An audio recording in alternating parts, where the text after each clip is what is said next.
रात की चर्चा प्रारंभ होत है, सुनो साथ चित दे, भजो राज श्यामा श्री प्राणनाथ, सखी जीवन हमारो है। श्री महामती कहे साथ दी, भया चर्चा का पकत, अब तुम सुनियो चित दे, लाल आगे आए बैठे इन तखत, लाल आगे आए बैठे इन तखत। बोलो श्री प्राणनाथ प्यारे।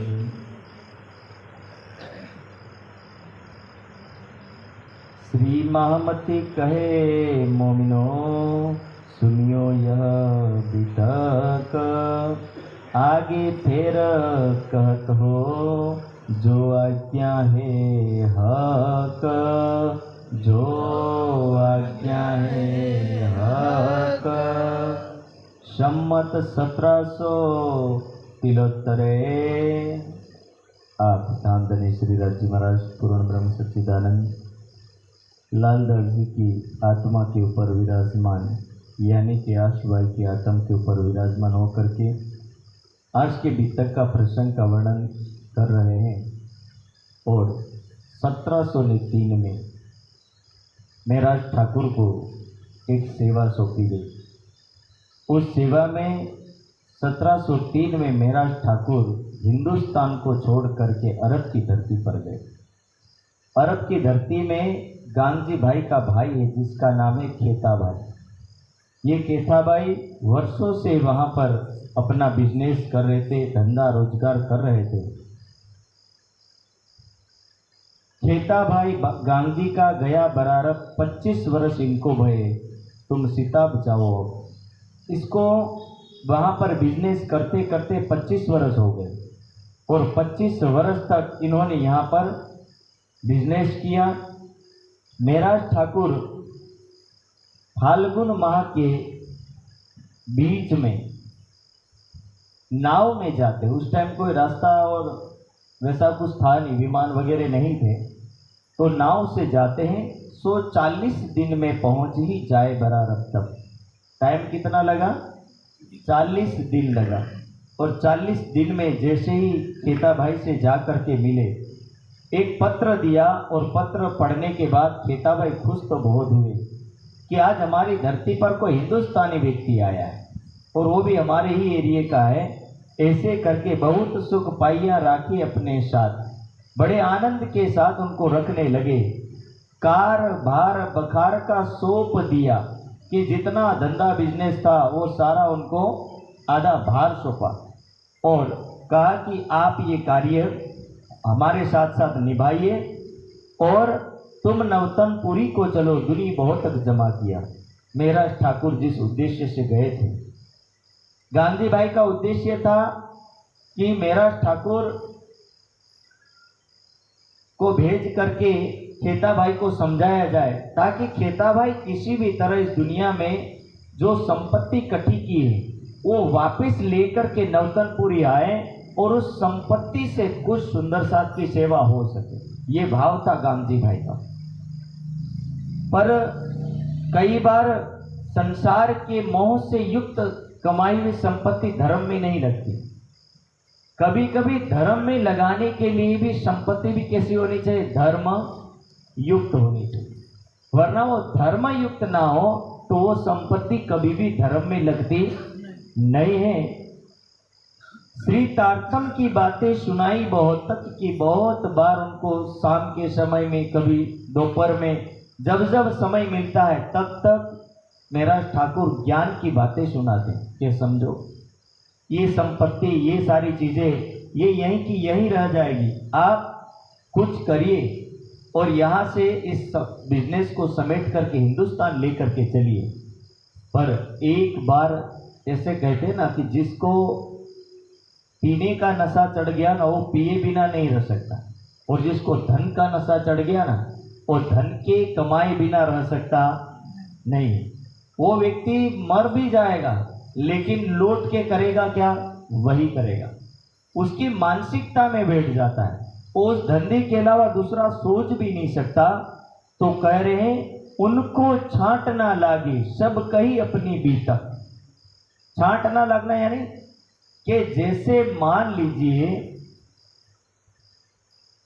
जो खारी जमीन है और खारी जमीन में आप कितना भी महंगा बीज लाके लगा लो, पर उस खारी जमीन में लगाया हुआ बीज कभी फलीभूत नहीं होता। वो सारा का सारा बीज जो भी मकाई गेहूं का कुछ भी होगा वो सब बर्बाद हो जाता है, क्योंकि वो जमीन योग्य नहीं तो सब खेती में ये इधर की खेती देखो ना आप, क्या नाम, अहमदाबाद से उधर धोलेरा की तरफ का एरिया पूरा समतल पड़ा, कोई खेती करने को तैयार, पर जमीन कैसी? खाली, उगना तो चाहिए ना।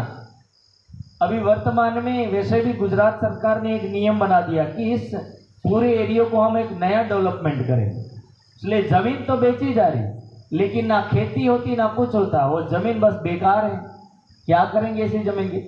जबकि वहां पर झाड़ भी कम उगे, दूर दूर तक देखो तो आप समतल जमीन दिखेगी, एकदम मिट्टी वाली दिखेगी, लेकिन जमीन में खाराश ज्यादा है।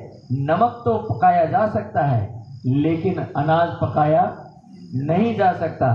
इसी तरह ये खेता भाई का दिल इतना कठोर है कि उसमें धन तो पकाया जा सकता है लेकिन ज्ञान उतारा जा सकता नहीं। कह रहे कि छांट ना लागे, या छांट नहीं लगना यानी एक शब्द की भी असर नहीं होना, बिल्कुल कोरा दिल। जिसको कितना भी सुनाओ, जिसका मान लो घड़ा उल्टा हो, उसको कुछ भी ज्ञान दो उस व्यक्ति को कोई असर नहीं होती है। इसी तरह ये खेता भाई बेचारे क्या करे, संसार के पक्के जीव हैं। और ये बात सही है, हम आइया छल देखने कि हम इस संसार के छल को देखने, मिल गया माए छल, छल को छल ना लागी वो लहरी वो जल। कि दुनिया के जीवों को माया छल कर रही इसका आभास नहीं होता। समझ में आ रही बात? एक राजनीति को 50 गालियां दिन में पड़े ना तो शाम को आराम से जाके सो जाएगा, स्वाभाविक वस्तु है। लेकिन एक सामान्य व्यक्ति को 50 गालियां पड़ जाए तो रात भर नहीं सोएगा, क्योंकि उसने ये गालियां कभी सुनी नहीं है। एक बदनामी आ जाए तो उस बदनामी के लिए वो व्यक्ति उस बात को दबाने के लिए रात भर प्रयास करेगा कि मैं इसको चुप कैसे करूं। और राजनीति को हर रोज तुम बदनामी करो तो जैसा का तैसा।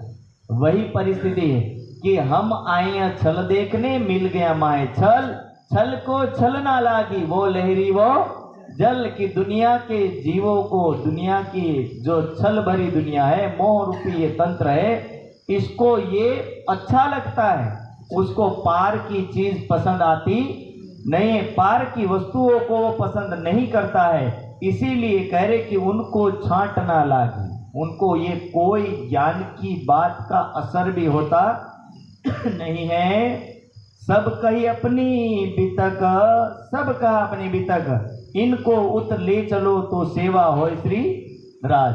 कि आप इस धन संपत्ति को लेकर के जाएंगे तो परमात्मा की सेवा में कुछ संपत्ति काम आएगी। पर ये भाग्य में यदि यही लिखा हो, धन संपत्ति के 3 हिस्से, दान, भोग और नाश। प्रकृति का नियम है कि आप किसी भी संपत्ति को या तो भोग कर लीजिए यानी वापर दीजिए, नी वापरो तो थोड़ा बहुत दान करो, नी वापरो नी दान करो तो तीजो नंबर नाश। नाश केम? या तो संपत्ति આપણો नाश करे या આપણે संपत्तिના માધ્યમથી नाश થઈ જઈએ। तो तीजा नंबर से संपत्ति अवश्य नाश को प्राप्त होती है। और कैसे होगी? तो इसका कारण कारज यही है कि यदि व्यक्ति ने कमाया बहुत होगा तो कंजूसता से कभी कुछ नहीं करेगा, इतना प्रयोग नहीं करेगा धन संपत्ति का। और जिसने नहीं कमाना होगा उसके घर ऐसा जीव अवश्य आएगा जो उसको भोग करने के लिए बना होगा। ये प्रकृति का नियम है कि जिनके पास संपत्ति का ढेर हो उसके घर एक ऐसी संतान, ऐसा बच्चा अवश्य आता है जो संपत्ति को उड़ाने में सबसे आगे रहता हो। माता और पिता ने कभी नहीं उड़ाई होगी पर बेटे या बेटियां अवश्य पूरा कर लेती हैं।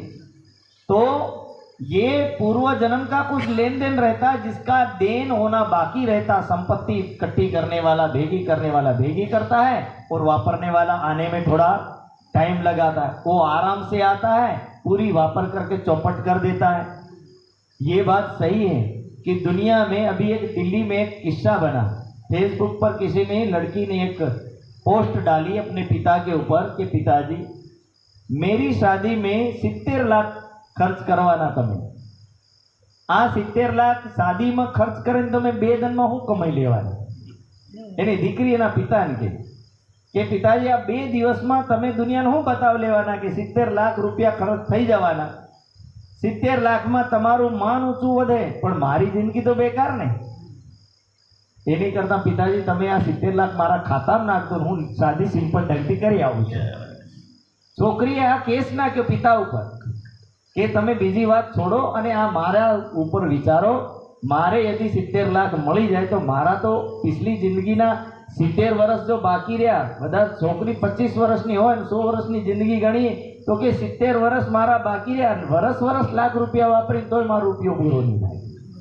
એટલે છોકરીએ ગણતરી મારીને એના પિતા ઉપર આ કમેન્ટ કરી। વિચારો કે માણસ 2 દિવસમાં 70 લાખ પૂરા કરતો હોય तो विचारवा જોઈએ। આ તો 70 લાખ મોટી પ્રજા સાહેબ। મેં રાજસ્થાનની હમણાં એક ટ્રસ્ટીની શાદી કરાવી, અમારા ટ્રસ્ટીની, તકરીબન 1.5 કરોડ રૂપિયા, એક દિવસનો રૂમનો ખર્ચ ખાલી 11,000 રૂપિયા। 3 દિવસ તો અમે વીઆઈપી રૂમમાં રહ્યા, એટલે એનો તકરીબન 33,000 બિલ ભર્યું છે। વિચાર કરો કે માણસ એને તકરીબન 2 થી 3 કરોડ ખાલી હોટલનું બિલ ચૂકતું કર્યું। તો એ विचार करो कि शादी में એને દહેજ કેટલું આપ્યું હશે। એટલે આવું સંસારની અંદર ધન સંપત્તિ હોય ને, અરબોની ધન સંપત્તિ માણસો પાસે પડી હોય, પણ એ માણસ એની રીતે એ સંપત્તિનો ભોગ નહીં કરે તો બીજો કોઈ કરે। એટલે શું કહ્યું? तीसरी गति नाशनम, कि तीसरी गति में धन का नाश होता है, और नाश होता है उसमें वो खुद प्रयोग नहीं कर पाता है, लेकिन किसी और के द्वारा वो प्रयोग होके खत्म हो जाता है। इनको उत ले चलो तो सेवा होए श्री राज, उनको वहां पर लेकर के चलो, सेवा होगी। पर क्या करें? इनके मन में देने की इच्छा नहीं, भावना नहीं। 4 वर्ष परवारते रहे बराबर, जब 4 वर्ष लग गए उस संपत्ति को भेगी करवामा। एवी केवी संपत्ति 4 वर्ष में जो भेगी नहीं थी होय, खेता पहुंचा अपने ठोर को मौत हुआ तब। बोलो श्री प्राणनाथ। मेरी मेरी करत दुनी जात है, बोझ ब्रह्मांड सिर लेवे, पांव पलक का नहीं भरोसा तो भी सिर सर्जन को ना देवे। 4 वर्ष में जे संपत्ति ने खेताबाई भेगी नहीं करी शक्या, ए संपत्ति ने लिया वगर खेताबाई पार मरी गया। शू काम आई संपत्ति? कशु काम आवी? भाई नु मोह नहीं जोई शक्या, परिवार नु माता नु मोह नहीं जोई शक्या, पिता नु कोई दर्शन नहीं करी शक्या, सगा संबंधी नहीं मळी शक्या। एकला मेराज ठाकुर त्या અને ત્યાં મરણ થઈ ગયું વિદેશમાં। આટલી બધી સંપત્તિ, એ સંપત્તિનું મરણ થઈ ગયું, અને એ સંપત્તિ પણ પૂરી થઈ ગઈ, ભાઈનું મરણ થઈ ગયું, સંપત્તિનો નાશ થઈ ગયો। અને સંપત્તિ જેવી કેતાભાઈનું મરણ થયું, મરણ થયા પછી માલ મતા બખાર પર હુઈ હાકીમ की મોહર। એવું ને ઘણા બધા અત્યારે અહીંયા દાહોદમાં એક સિસ્ટમ ચાલે છે, દાહોદ 2 વિભાગોમાં વટાઈ ગયો જમીનના મામલા। આમની પાર્ટી अलग ले, આમની પાર્ટી अलग ले। તમે ગમે તે વ્યક્તિ જમીન વેચો પણ એમાં હિસ્સો હોય અને હોય। એવી રીતે આ હાકીમ એવો જ હતો કે અરબ દેશની સંપત્તિ હિન્દુસ્તાનમાં જાય તો અરબ દેશવાસીઓને સમજણ નથી આવતી કે એટલે અરબ દેશની સંપત્તિ હિન્દુસ્તાનમાં જવી જોઈએ। હાકીમે પૂરા એના જે બદમાશો હતા બધા લગાડ્યા અને સંપત્તિ ઉપર પૂરી નજર રાખી। મેરાજ ઠાकुर पाछળ गुंडा बदमाश लगाड़िया।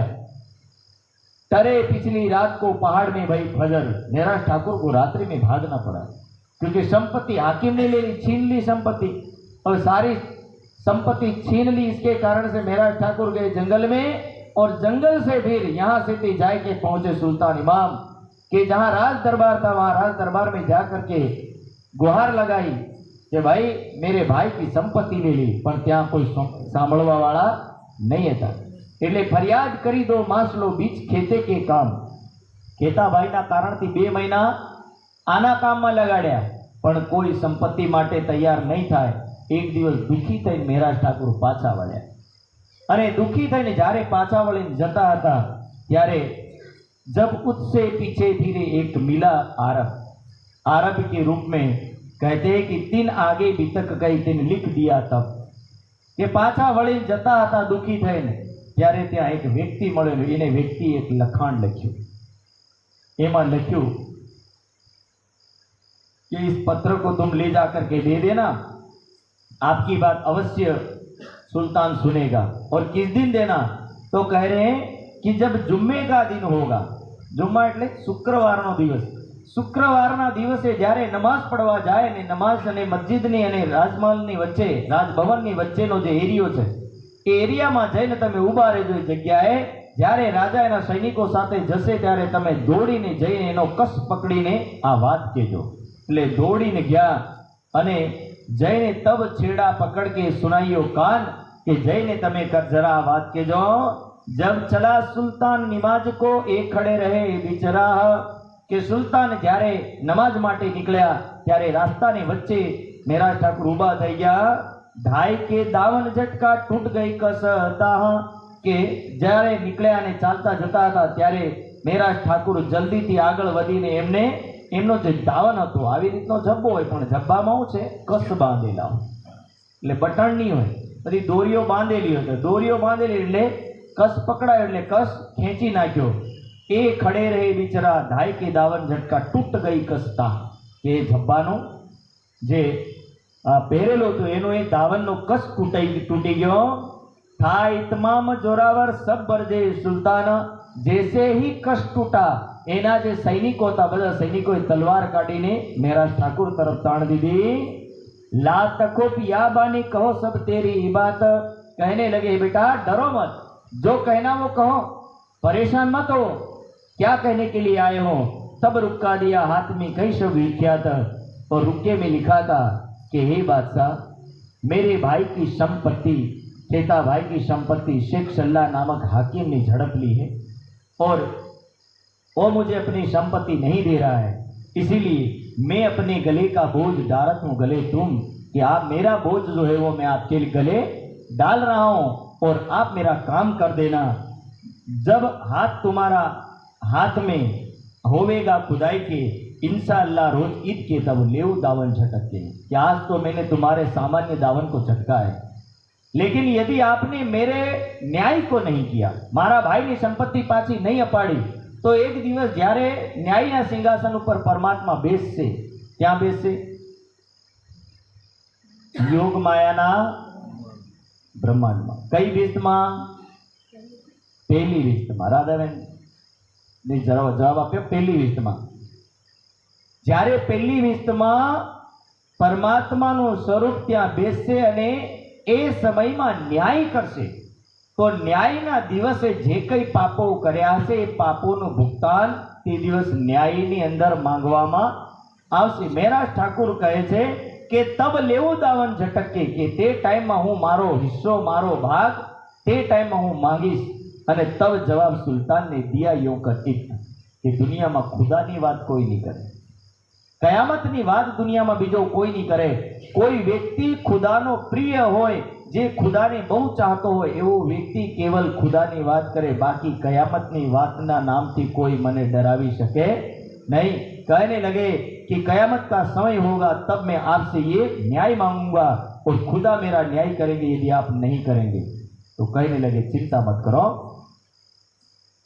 आप यहां से जाओ, मैं सुबह आपका सबसे पहले न्याय करूंगा. और इतना कह के इंसा अल्लाह ताला करे मैं करूं तेरा इंसाफ, चिंता मत करो, खुदा की बरकत से मैं आपका न्याय करूंगा. तेरा तुझको दिलाऊं, कर दिया तो है सब माफ, कि मैं तेरी जो भी चीज होगी सब तुझे दिला दूंगा, चिंता मत करो. वो तो गया नमाज को फिर आए अपने घर आए, हुआ बखत फजर का भेजे चौपेदार याद कर. कि सुबह के समय में जब राज दरबार लगा, राज दरबार के अंदर अपने सैनिकों को भेज करके कहा कि उन शख्स को लेकर के आओ जिस शख्स ने कल मेरा कष्ट छोड़ा था. જે શખ્સે મારો દામન ઝટક્યો તો એ શખ્સને તમે લઈને આવો. અને બોલાયા. શ્રીજી સાહેબ રાજ દરબારમાં ઊભા થયા. શ્રીજી આપ ખડે તે કયા વહ શખ્સે હમ. શ્રીજીએ કહ્યું કે એ શખ્સ હું છું અને મેં કાલે ગુહાર લગાડી હતી અને મેં અરજી લગાડી હતી. દો બાજુ દો પકડ કે ખડે કિए તલે હુકમ. રાજા સુલતાન સિંહાસન પર બેઠા. મેરાજ ઠાકુર એમની સામે ઊભા થઈ ગયા. પહોંચે હજુર સુલતાન કે પૂછી બાત હિન્દુસ્તાન. સુલતાનને જઈને વાત કરી અને સુલતાને એમને શું પૂછ્યું કે તમારો દેશ કેવો છે. રાજા પૂછે તમારા દેશમાં શું ચાલે છે. તબ બચ હકીકત પૂછી ઇસ્લામ કી યોકર કહે સુલતાન. અને શાંતિના માર્ગના વિષયમાં પૂછ્યું. રાજી હોય બાતે કરી તે ક્यों ફરિયાદ ના કરી દીવાન. પૂછ્યું કે હે મેરા ઠાકોર, આટલા દિવસથી તે મારો કસ પકડવાની વિચાર કર્યો તો મારા મંત્રીને, મારા સેનાપતિને, મારા સૈનિકને કોઈકની તો તું વાત કરતો. એ મને વાત કહેતા પણ મજબૂરી હતી છે. કહી દેતો મંત્રીનું પદ જાય. એટલે મહેરાજ ઠાકુર બહુ દયાળુ પ્રવૃત્તિના હતા. એના કારણથી એમણે શું કહ્યું, તબ બચાયા તીન કો મેં ના સુનાઈ કાન. મેં કોઈની આ વાત કહી નહીં. જબકી મહેરાજ ઠાકુર 2 મહિનાથી ભ્રમણ કરે છે. કેટલા મહિનાથી? 2 મહિનાથી રાજ દરબારના આટા મારે છે, પણ 2 મહિનાથી કોઈ વાત સાંભળવા તૈયાર થયો નહીં. ત્યારે આવું કરવું પડ્યું. પણ જ્યારે બચાવવાનો ટાઈમ આવ્યો ત્યારે મહેરાજ ઠાકુર સ્વયં અસત્ય બોલે છે. ઓર કારણ એટલું છે કે કોઈકની જાન બચતી હોય ને તો અસત્ય પણ સત્ય કહેવાય. ધર્મ ભાઈ યુધિષ્ઠિર ने असत्य केम बोलवा कही भगवान श्री कृष्ण. युधिष्ठिर के सामने भगवान श्री कृष्ण प्रस्ताव राखे कि युधिष्ठिर यदि द्रोणाचार्य नहीं मर्या ने तो महाभारतना युद्धનું પરિણામ બદલાઈ જાય. અત્યારે આપણી વિજયનું પરિણામ છે, પણ એવું પરિણામ આવે જો તમે સત્યવાદી ઉપર અડી ગયા તો સત્યનું પરિણામ એવું આવશે કે દ્રોણાચાર્ય આખી સેનાની ખતમ કરી નાખે અને અસત્ય જીતી જાય. એટલે તમારે ધર્મ માટે પણ અસત્ય તો બોલવું જ પડશે. અને દ્રોણાચાર્યના માટે યુધિષ્ઠિરે અસત્ય બોલ્યું છે. અને યુધિષ્ઠિર જ્યારે અસત્ય બોલ્યા તો વિચાર કરવા જેવી વસ્તુ છે કે ધર્મની સ્થાપના માટે અસત્યનો પ્રયોગ કર્યો.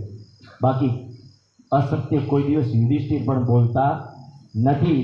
એટલા માટે કોઈક વસ્તુ સંકટમાં હોય, કોઈકની જાન બચતી હોય, કોઈકનું જીવન બચતું હોય તો અસત્ય બોલવું પડે તો વાંધો નથી. પણ આપણે ફાલતુના અસત્ય બોલીએ એ ગલત છે. કોઈક નીકળ્યા દાહોદથી કહે કે ના હું બસ પહોંચી જ ગયો, તમારે વડલી બસ વડલી નજીક આવી ગયો.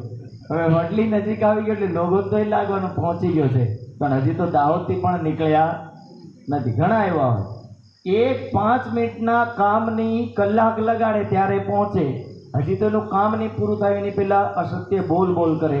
એની કરતાં સત્ય બોલી દેવું એટલે માણસની ખબર પડે કે મારે કરવાનું શું છે. રૂપિયાની લેનદેનમાં માણસો આજ કોલી કરે, કાલ કોલી કરે, આજ આપીશું કાલ આપીશું. બિચારા લેવાવાળાથી પરેશાન થાય અને આપવાવાળાની તો પરેશાની છે જ. એ અસત્ય પર અસત્ય ભાષણ કરે છે. એટલે અહીંયા આ પ્રસંગ એ શીખવે છે કે કોઈ માણસ તમને આવા સમયની અંદર બચાવતો હોય તો એને અસત્ય બોલવું પડે. એ પણ સત્યનું રૂપ છે, એ ધર્મનું રૂપ છે. એવું નથી કે અસત્ય ને અધર્મ છે. એટલે તબ બચાયા તિनको મેં ના સુનાઈ કાન. અને અહીંયા વર્ણન કર્યું કોઈ દેત કસાલા તુમકો તુમ ભલા ચાહીએ તિલ. ભલે ગમે તેવી વસ્તુમાં વ્યવહાર ગલત કરે મંત્રીઓ તો પણ મહેરાજ ઠાકુર સરળ સ્વભાવના અને દયાળુ પ્રવૃત્તિના હતા. એના કારણથી મહેરાજ ઠાકુરે મંત્રીઓને બચાવે છે. અને શું કહે છે, તબ બહુત રાજી ભયે શેખ સિલ્લા કી કરી ફરિયાદ. બહુ ખુશ થયા મંત્રી, અરે સુલતાન, અને ખુશ થઈને હવે પૂછ્યું કે બતાવો શું કામ. ત્યારે શેખ સલ્લાની વાત કહી અને શેખ સલ્લાની વાત કહીને કાગજ લયો અને કાગજ લઈ લખ્યું ને કાગજ એમના એક સૈનિકને આપ્યું કે જા કરકે દો हुक्म हुआ मुझको इस शख्स के बाप कि ये हुक्म मैं देता हूँ और शेख सल्ला को जाकर के बोल दो कि मेरा ठाकुर के भाई की संपत्ति आप दे दो, ना तो मार उखाड़ो जड़मूल से जो फेरे मेरा हुक्म. सुल्तान ने लास्ट की लाइन में लख्યું કે यदि मारा आदेश ने माने नहीं તો એવા વ્યક્તિને હું આ અરબની ધરતીથી દેશ નિકાલો આપી દઈશ. જળમૂળથી ઉખાડી દેવું એટલે देश बहिष्कार कर देव कि हूँ देश थी तेने बहिष्कार आपी दई। इन बात लिख करके दिया एक चौपेदार। इस तरह पत्र लखीने आप्यो अने ए पत्र लई जईने शेख सल्ला नामक ए व्यक्ति ने सौंप्यो। भाई संपत्ति आपवा माटे दिवस में तो राजी थई गयो, पण रात पड़ी एटले हतो एवो ने रात पड़ी एटले एना मनमा जे कलुषित विचारधाराओ हती, गलत विचारधाराओ हती, एना कारणथी रात पड़ी एटले एने भाईए छे ने एना सैनिको एना व्यक्तिओने कही अने गोडाउन में शुं करायुं? आग लगाड़ी। एटले खासी संपत्ति बळी गई, पण जेटली बची हती ए संपत्तिने लेवा माटे बे व्यक्तिओ आवे। सम्मत 1778 हुआ ए मजकूर सब सामा गई रावर में जिनके लिखी अंकुर। बे व्यक्ति लेवा माटे, एक तो बिहारी जी और बीजा श्याम भाई। वाणी में अने एनो वर्णन लिख्યું कि एक कारेलानो वेलो और बीजो લીમડો। उदाहरण तो आपी, एक कारेलानो वेलो और बीजो લીમડો, बेना बे कड़वा। कड़वा एटले तमारे खुराफात जे माणसना मन मस्तिष्क में चाले ने ई कोई माणसने नहीं देखाशे। कोई एक सरस शब्दों में कहूं कि मधुमक्खी के सिर में जहर अने बिच्छू के पूंछ में जहर और सांप के दांत में जहर अने मानवना मस्तिष्क में जहर। आ चार प्रकारना जहर बहु घातक होय।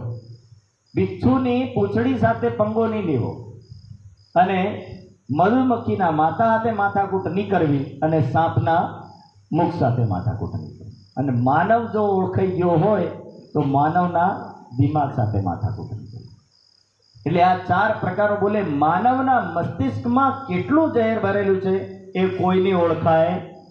आया एटले एटલું वालू बोले कि तमे विचारी नहीं शको। अने भर्तृहरिए अरे चाणक्यना विषयमां के यस्य वाचा मधुमत यस्य मुखम कमलवत पद्मवत, के जेनी वाणी मीठास वधार फूकती होय ने, वधार मीठू बोले ने अने वधार हसतो देखाय, सावधान रहेवो, कारण के कदाच ए शंकास्पद वाळो होय। मीडियम रहे ने ई माणस भले गमे तेवो पण सीधो होय, पण वधार मीठो बोलतो एटले समजी जाओ कि चोपड़ी रह्यो छे थोड़ुं थोड़ुं, एटले एनाथी सावधान रहेवो। हाँ, घणा एवा वधारे मीठा बोलता माणसों पर जल्दी भरोसो कराय। अरे तमे आज तो लाख रुपया हूँ वांधो आवे आवी ज बस आ 15 दिन ज्ञान हूँ तमने आपी दूं। एक बार लई गयो फेर वळीने देखे पण एटले यस्य वाचा मधुवत, के जेनी वाणी बहु मीठी होय अने जेनुं मुख पद्मवत होय, जेनुं मुखारविंद कमलनी जेवुं एटले खिलेલું एकदम होय तो समझी लेवुं सावधान। एटले એટલું મીઠું જઈને બોલ્યા। મેરા ઠાકુર જે કંઈ હતું બધું લેખું झेकू पकड़ा दीधું अने आ पण વાત કીધી कि संपत्ति बળી गई और यहाँ से ती फेर के आए पूरी नवतन। आ बने भाई बधुं लई नावड़ું भरीने लईने आया अने आवीने चुगली बाल बाई करी सुनाई जाम के कान के 4 वर्षनी संपत्ति भेगी करेली। ए संपत्ति में आदि बळी पण आदि तो रही ने, आदि संपत्ति ने पाछी लईने आवा माटे आ बने भाई निकळ्या, बिहारीजी अने श्यामजी। एक गांगजीभाई नो छोकरो ने एक सदगुरु महाराज नो छोकरो। जरूरी नहीं साहेब कि सदगुरु नो छोकरो खुराफात ना होय। माणसनी अंदर जे जीव छे ने एनुं मन छे ने ए कया कर्मोना कारणथी केवो बने एनुं कोई खबर नथी। एटले जैसे ही आए सबसे पहले चुगली की। चुगली एटले आपणी भाषामां शुं कहेवाय ने एम तो फरियाद पण समजी लो के बुराई। बुराई एटले एवी बुराई करी अने बुराईमां सामिल कोनी करी? श्यामभाईनी फोइन, जेनुं नाम शुं छे? बालबाई। श्यामभाईनी फोइन तैयार करी कि फोई गमे तेवुं थई जाय पण मेहराज ठाकुर हिंदुस्तान आवे एटले जेल जावो जोईए। वगर दोस्ती से कोई दोष नहीं मळे। केम? आटली 4 वर्षनी मेहनत करीने जे संपत्ति भेगी करी ए संपत्ति सदगुरु महाराजना चरणों में आवीने कदाच सदगुरु महाराज खुश थई अने मेहराज ठाकुर ने આ ગાદીના ઉત્તરાધિકારી બનાવજે. તો બોલે હમારું શું થાય? એટલે બે લોકોએ પ્લાન બનાવ્યો. મેરાજ ઠાकुर हिंदुस्तान सम्मत 1778 हुआ है मजकूर सब सामा गई रावर में जिनके लिखी अंकुर. આ લોકોએ ફરિયાદ કરી દીધી અને ફરિયાદ કરીને મેરાજ ઠાकुर પાછા વળ્યા. અને જ્યારે પાછા વળ્યા ત્યારે શું થયું? यहाँ नौतनपुरी में ने रहे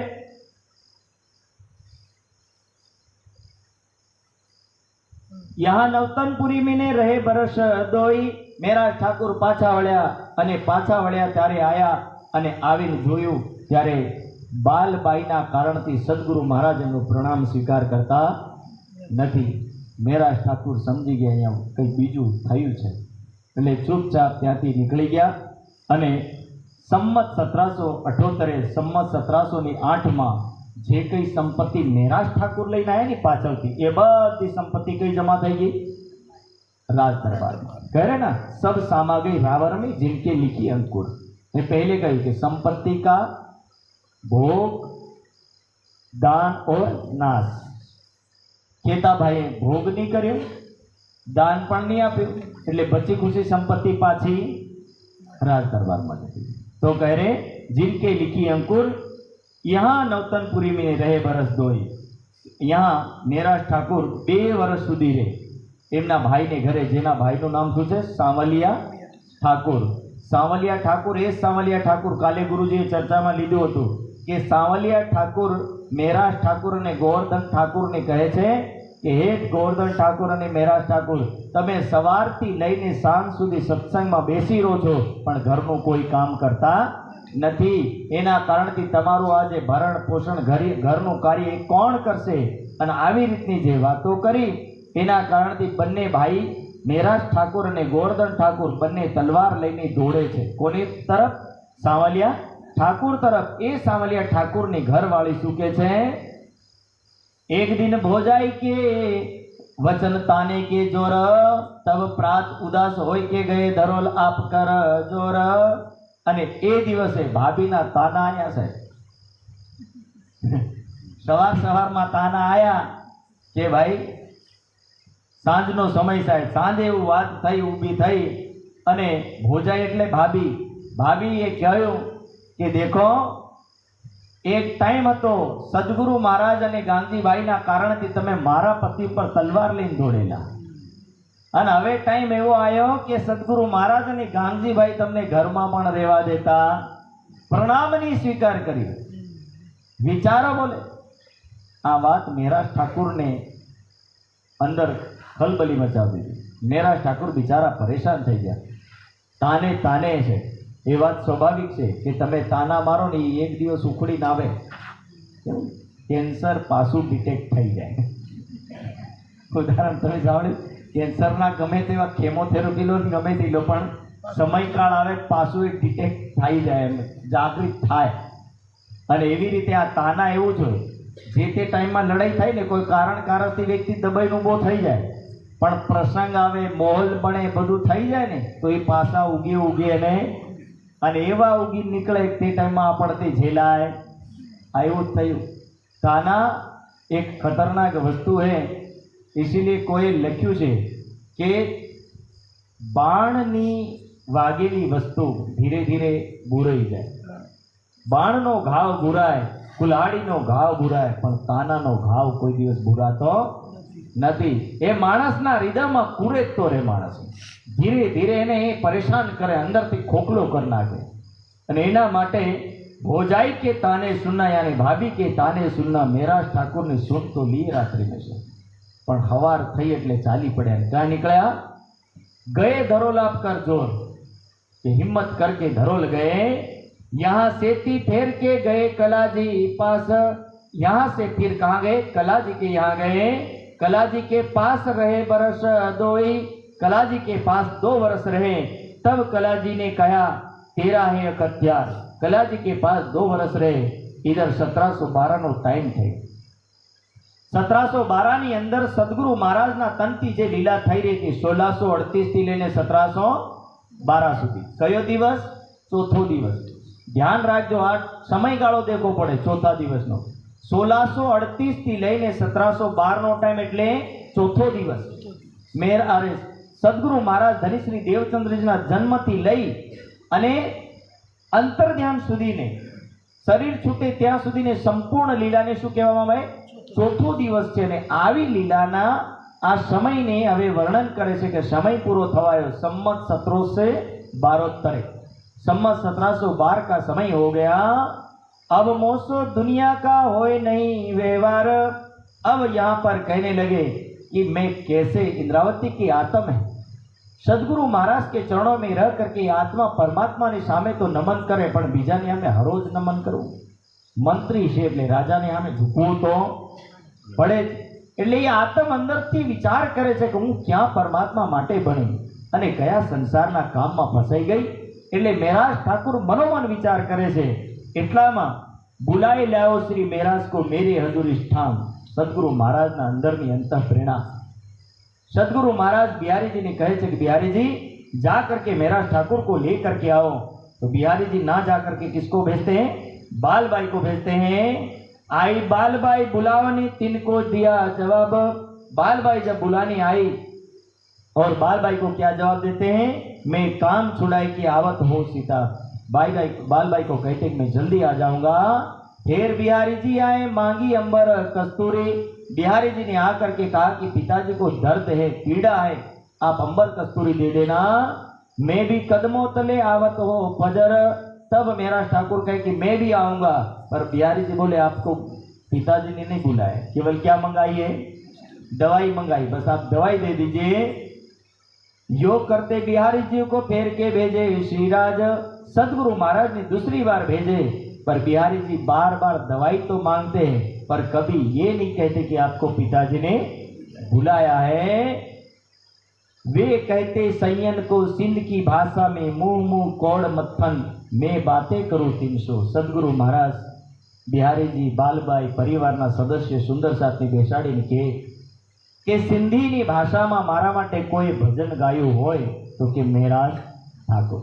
કે મેરાજ ઠાकुરની માં જે હતી એ સિંધની હતી અને માતા સિંધની હતી એટલે મેરાજ ઠાकुरને સિંધીની ભાષાનું પણ જ્ઞાન છે। એટલે તમે વાણીમાં દેખજો કે જે મેરાજ ઠાकुરના જીવની ભાષા છે તેની ભાષામાં રાજ્ય વાણીની અવતરણ કર્યું। સિંધીમાં પણ છે, જાટીમાં પણ છે, ગુજરાતીમાં પણ છે, હિન્દીમાં પણ છે, અરબી ફારસીમાં પણ છે। એટલે સિંધીમાં એમની માના કારણથી મેરાજ ઠાकुરના જીવને સિંધીનું જ્ઞાન ખરું અને એના કારણથી सिंधी की भाषा में जो मेरे लिए भजन गाते हैं ऐसे आत्मा को बुला करके ले करके आओ। क्या कहते हैं? जानहुन कोड धड़। जानहुन कोड धड़ એટલે કે માન લો કરોડો ધડ હો અને એક એક ધડમાં ધડ ધડ કોડ મથન કે એક એક ધડમાં એટલે એક એક શરીરમાં કરોડો કરોડો માથા લાગે અને મથા મથા કોડ મું અને એક એક મુંહમાં કરોડો કરોડો एक एक माथा में करोड़ों करोड़ों मुंह लागे। मुंह मुंह कोड जीवन अने एक एक मुंह में करोड़ों करोड़ों जीवा थई जाए। हितरा मीडी तोड़ी जा ताजे गुणना गिनन के आ बधाने ज्यारे भेगू करीने सरवाळो करीए ने तो भी ताजे गुणना गिनन के हे सद्गुरु महाराज तमारा गुणों वर्णन हूँ करी शकती नथी। भाल तोड़ीजी हीकड़ी पूजी तेना सगन के आटली वातनो मने अहसास छे के हूँ तमारा आ सौंदर्य आ स्वरूपનું વર્ણન નથી કરી શકતી।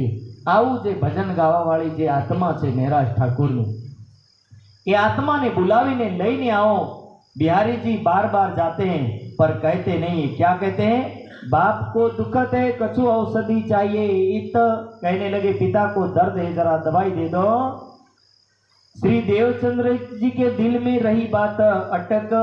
श्री देवचंद्र जी सदगुरु महाराज विचार करने लगे कि हूँ वारंवार बोलावुं छुं पण मेराज ठाकुर केम नहीं आवता। तब बालबाई अने बिहारी जी एमने पूछे छे कि एवुं तो शुं कारण जेना कारणथी तमे मेराज ठाकुरने आ एक बे महीनामां हरोज याद करो। एक दिवस बे दिवस याद करवुं सरल छे पण हरोज याद करवुं ए केवी वस्तु छे।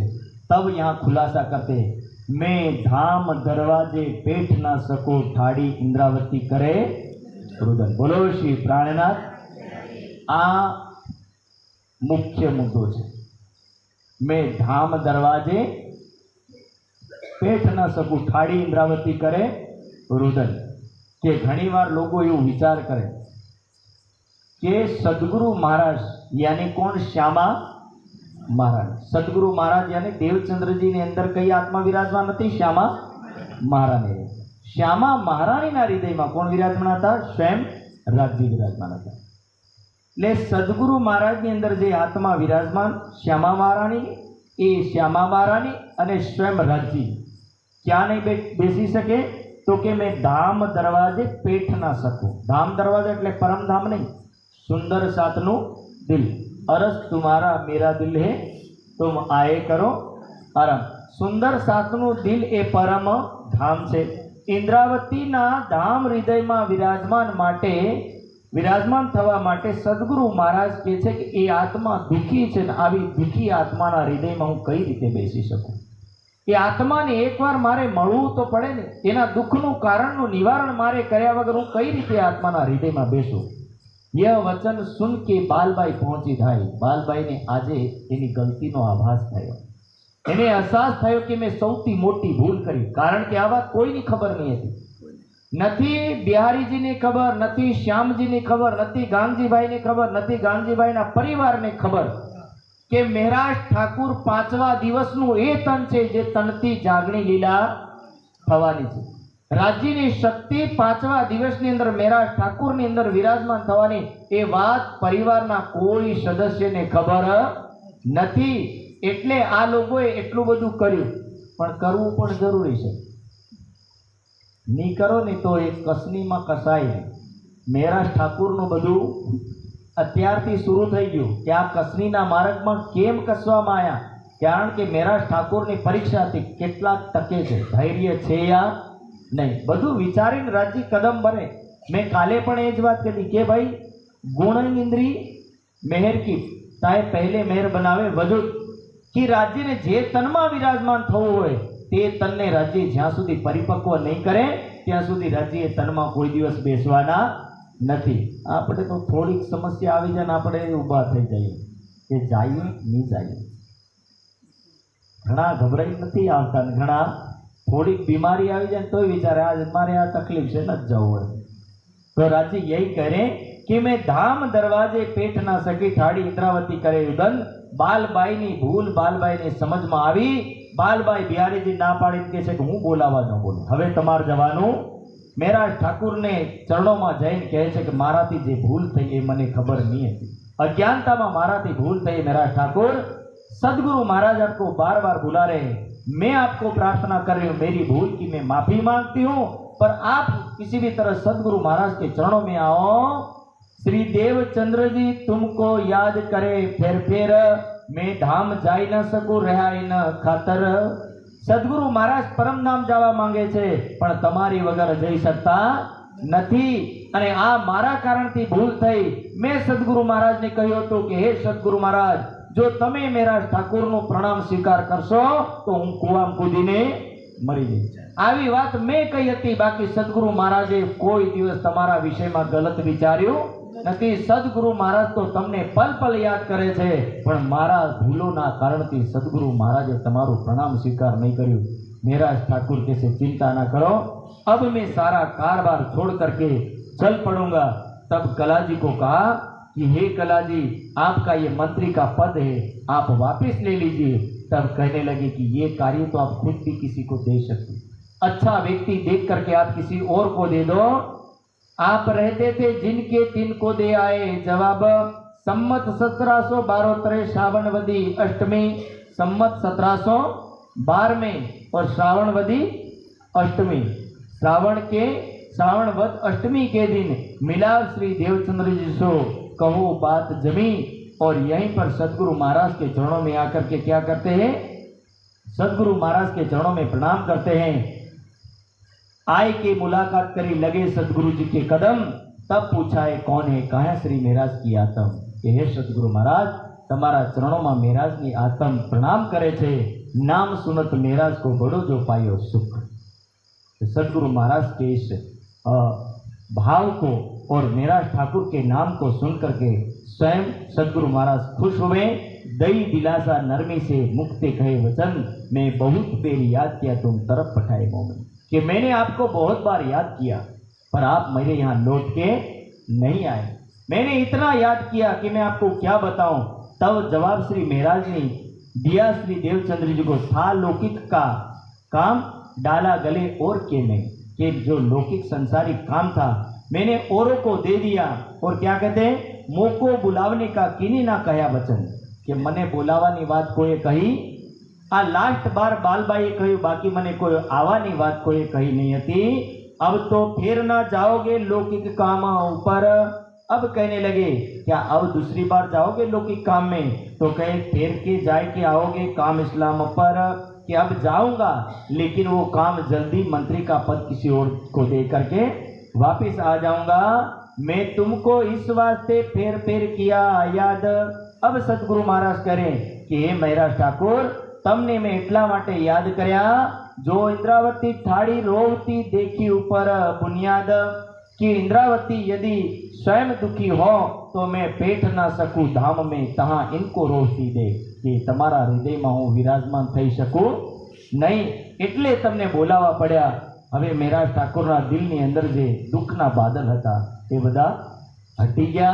મેરાજ ઠાકુર ખુશીથી પ્રફુલ્લિત થયા અને આ 1712ના સમયની અંદર 22 દિવસ સુધી વાતો થાય। બિહારીજીની જોડે બેસીને ભોજન કરે। બિહારીજી ના પાડે છે કે મારે મેરાજ ઠાકુર જોડે ભોજન નથી કરવું, પણ તોય છતાં એક થાળીમાં ભોજન કરી અને બંને મિલાપ કરે છે। અને सतगुरु महाराज उनको समझाते कि देखिए इस दुनिया के अंदर क्या क्या कार्य होना है वो 22 दिन के अंदर, इन समय यहाँ दिन 22 रहे 7 महीने, 22 दिन तक यहाँ प्रसंग घटता है। 7 को इन समय कछुक नहीं पहचान, धाम नाता किनी ना देखा अपने ठोर यहाँ ईमान, कि यहाँ तो ईमान था लेकिन पक्का विश्वास और पक्का ज्ञान नहीं था। ये आज्ञा यो ही हती करी हक सुभान, ये बात पहले थी लखेली हती कि जे आत्माओं जागृत थाय ये आत्माओं वधारे लांबा समय सुधी टकी सके नहीं। ए लिखा लोमो भुज में भई तेती त्यों पहचान, ये लिखा लोह की तख्ती में, लोमो भुज यानी लोहाना चद्दर ऊपर, बात जो इस्लाम की रही ना दिल में किन, और इस तरह की पूरी बातें समझाई और शाकुंडल शाकुमार की आने की बात समझाई। ये सारी बात हुई और धीरे धीरे सदगुरु महाराज का अंतर ध्यान हो गया। सदगुरु महाराज का अंतर ध्यान हुआ, शरीर छूट गया। अब सुंदर साथ जब तक दुख का प्रसंग था तब सुंदर साथ में थे, पर जैसे जैसे दुख की घड़ी पूरी हुई अपने अपने घर में सुंदर साथ चले गए। अब यहाँ पर कोई आने को तैयार नहीं है। और गांधी भाई के घर में जो गादी है जिसको क्या बोलते हैं, चाकला मंदिर, जबकि नाम क्या है उसका, राज मंदिर। आपने कभी सुना हो कृष्ण मंदिर नहीं रखा, नाम क्या रखा, राज मंदिर। तो बाद में जैन बधु बदलाय, धीरे धीरे धीरे धीरे इतिहासना पन्नामां बधु लखाय। जेम कहेवामां आवे कि अकबर महान था, लेकिन अकबर महान नहीं था, क्योंकि जो इतिहासकारों ने इतिहास लिखा उन्होंने इतिहास ही गलत लिखा। जो महान थे उनको महान बताया नहीं गया और जो महान थे उनको महान घोषित कर दिया। इसलिए लेखक की लेखनी बहुत सारी चीजों को बदल देती। सदगुरु महाराज ने नाम क्या रखा, चाकला मंदिर, यानी गांगजी भाई का घर जहां पर सत्संग होता था, और उसी मंदिर का नाम क्या रखा, राज मंदिर। राज मंदिर के अंदर ये सब कुछ होता है, राज मंदिर में ही सारी लीला होती है। आज वही सारी चीजें हटा करके एक नव निर्माण का कार्य हो रहा है। और उसी राज मंदिर के अंदर अब किसको बिठाएं, कौन बैठे, इसीलिए किनको बिठावे इन पर किनका करे अख्तियार। अब विचार करने लगे कि भाई इनको किनको बिठाएं, निस्बत नस्ल से करे, बिहारी जी है सिरदार। बालबाई जी मेराज ठाकुर के घर आकर के कहने लगी कि हे मेराज ठाकुर, यदि सोचा जाए तो पुत्र कौन, बिहारी जी। બિહારીજી પુત્ર છે એટલે બિહારીજીને બેસાડવું જોઈએ અને બીજાને બેસાડવાનો કોઈ मतलब बैठतो नहीं। तब श्री महराज ने कहा ये बात है बड़ी, ये बड़ी बात है, आपने जो सोचा यही बड़ी बात है कि बिहारी जी को हम गादी पर बिठा देंगे और सब साथ मिलके यही काम करें और सब साथ मिल करके ये काम करते हैं। पहले श्री बिहारी जी को मैं बिठाऊं इत सब सुंदर साथ से विचार विमर्श किया और विचार विमर्श करने के बाद बिहारी जी को गादी पर बिठाया। गादी पर बिठाने के बाद मेरा ठाकुर सबसे पहले बिहारी जी के चरणों में प्रणाम करते हैं। सब सुंदर साथ को कहा कि आप भी प्रणाम करो, आज से हमारे धाम के धनी ये हैं बिहारी जी महाराज। जबकि कहने से कोई धाम धनी हो सकता नहीं, लेकिन अब धाम धनी नहीं कहे तो भी समस्या, इसीलिए आए के बिहारी जी को बिठाए ऊपर मसनन कदमों लाग के बैठे। फिर घर में भया आनंद, बड़ा आनंद हुआ। और इस तरह जब सम्मत 1712 आशो महीने में ये कार्य हुआ और सबके साथ चर्चा करके धीरे धीरे ये कार्य फिर से शुरू किया जागने का।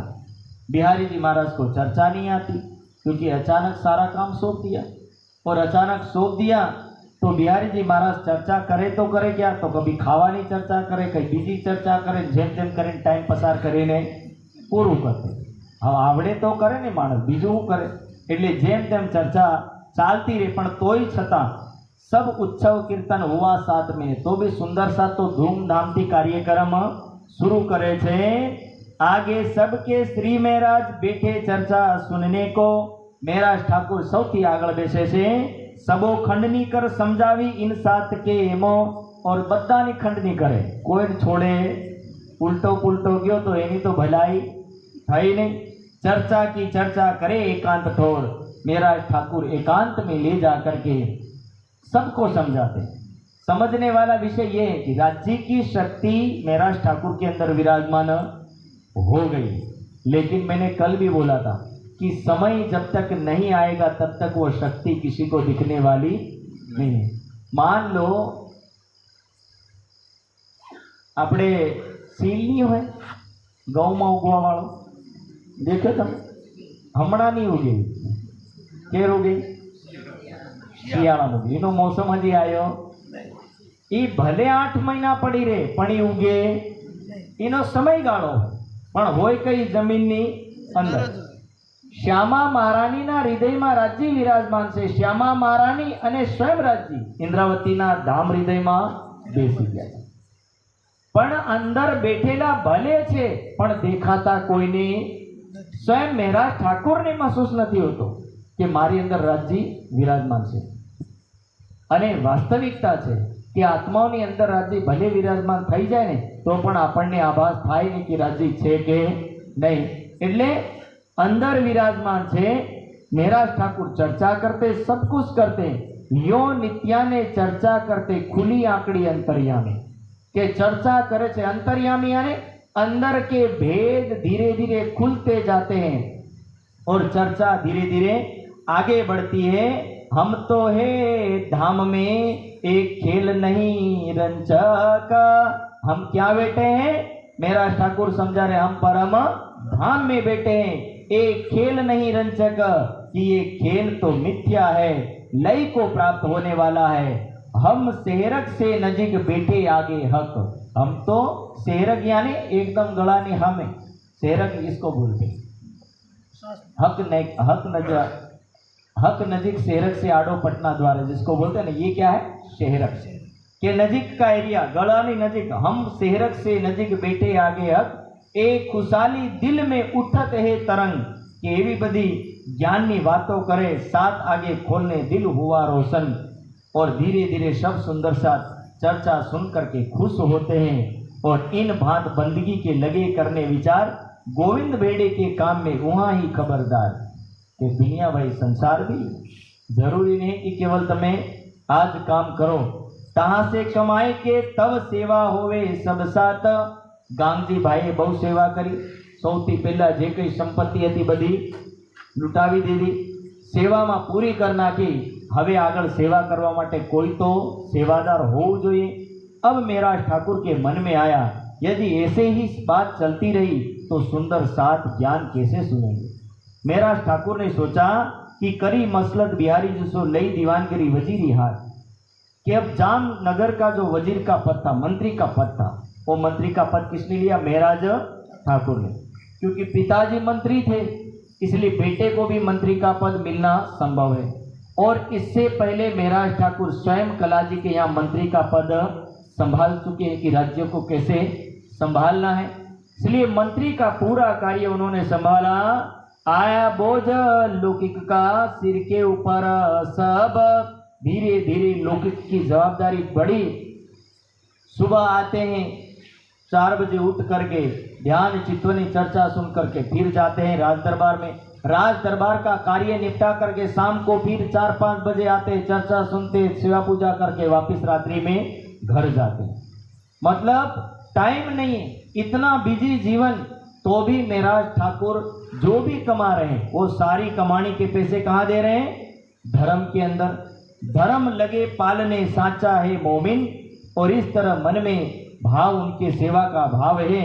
अब मैं साथ इस्लाम का करो सबो एक ठोर, मन में एक भाव जागृत हुआ कि एक मोटी शिबिर करवा देवीश। नजीक नजीकना तो रोज આવે પણ લાંબી દૂરીના કોઈ આવી શકે તો વિચાર કર્યો કે એક મોટી શિબિર કરવી છે અને ઉત્સવ રસોઈ કરકે સેવા કરો અતિ જોર। તો મનમાં ભાવ આવ્યો અને મનમાં ભાવ જે આવ્યો એ બધાને સામે રાખ્યો અને રાખીને વસ્ત્ર ભૂકણ પહેરાય કે સેવા કરો સબ સાથ, કે સબ સુંદર સાથ को બોલે વસ્ત્ર આભૂષણ બધું આપવાનું આપણે। મને ખબર એક ટાઈમ મને આટલી ખબર છે કે આસારામ બાપુજી જ્યારે કોલેજમાં આવ્યા ને એક ટાઈમમાં બહુ નાનો હતો, સાહેબ લોકોને ટિફિન આલ્યા, કપડાં આલ્યા, ઘણું બધું અહીંયા આલી આલીને જતા। એટલે લોકો આદા લેવા આવે ને તોય પણ ભીડ લેવાની વાળાની પણ ઢેર હતી। તો દાન જેને કહેવાય ને દાन पुण्य, तो ये दान पुण्य का जो प्रसंग है मेराज ठाकुर के मन में है कि मैं कुछ करूं।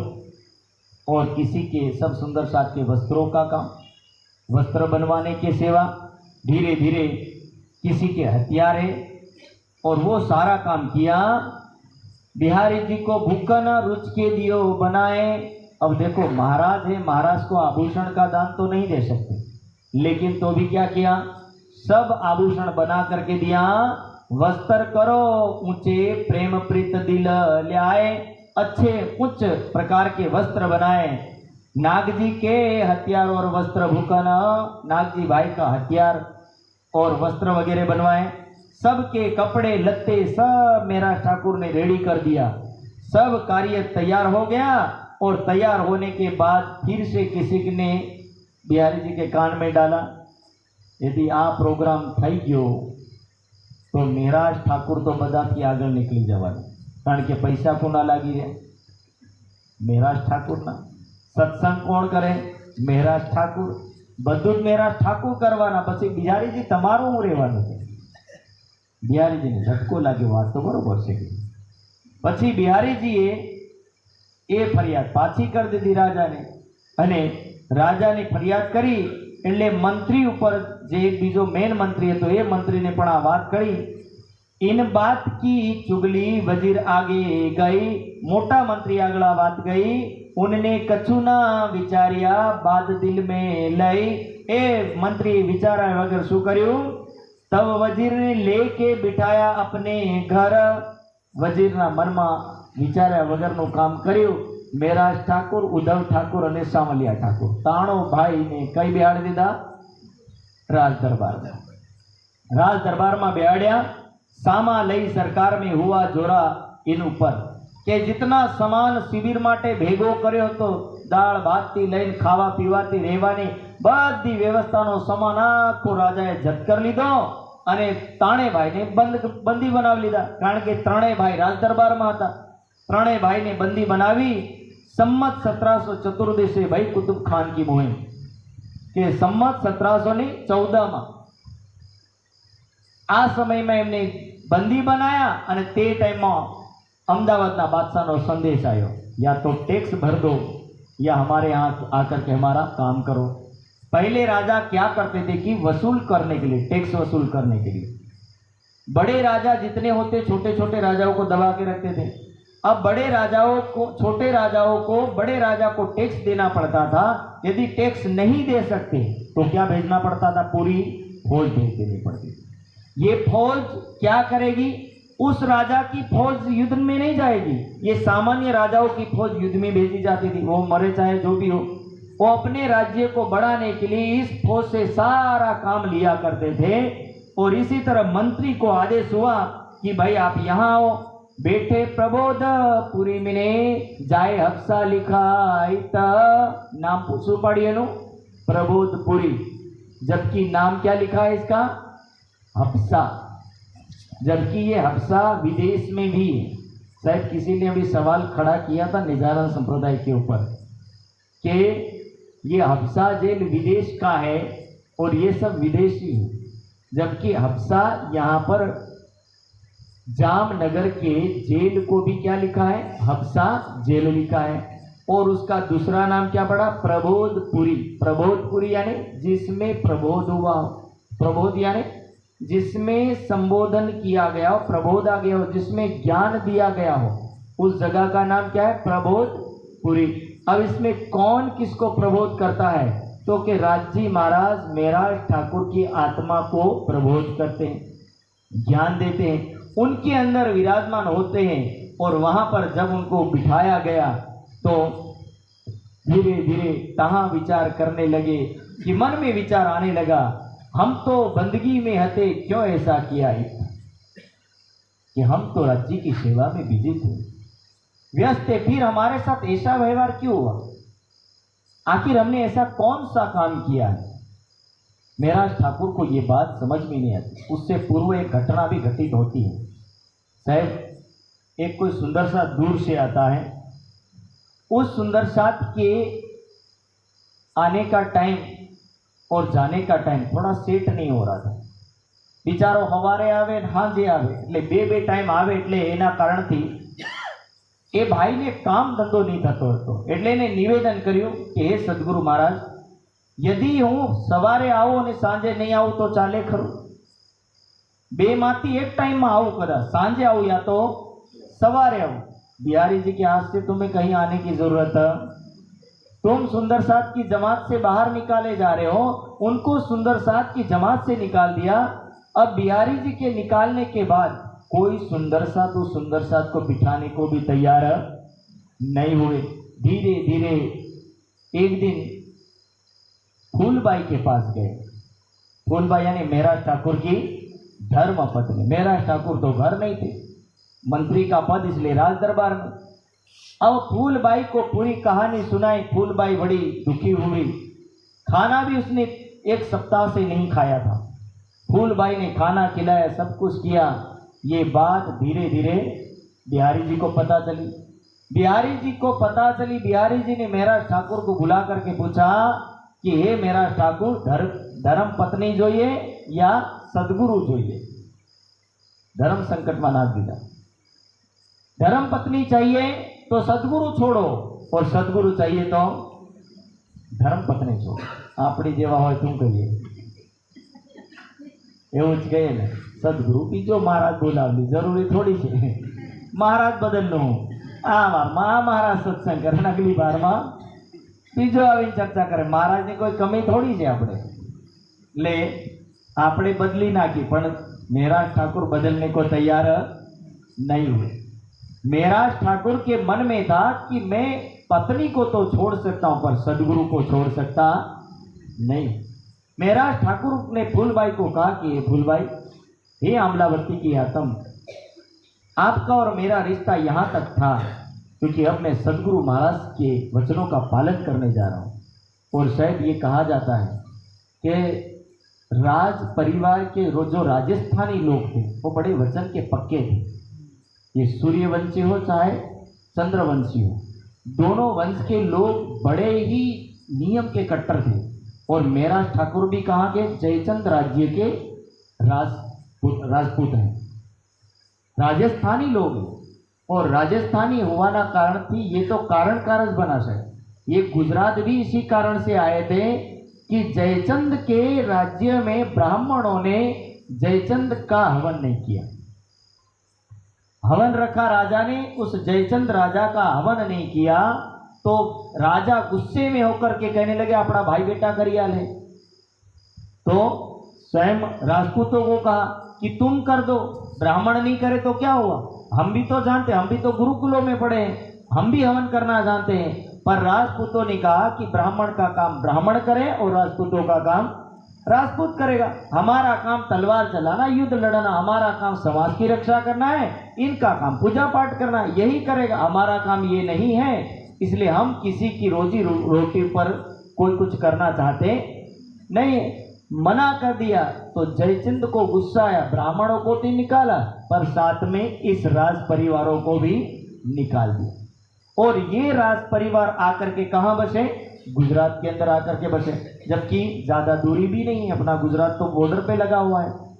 तो इसी तरह राजस्थान के ये राजपूत आकर के यहीं बस गए, इसलिए वचन के बड़े पक्के थे।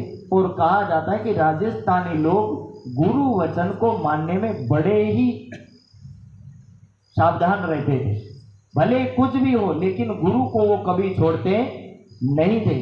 इसलिए महराज ठाकुर ने उन वचनों का पालन करने के लिए कि हमारे कुल की परंपरा है कि वचन जाए प्राण जाए पर वचन ना जाए, और मैं सदगुरु को कैसे छोड़ सकता हूं।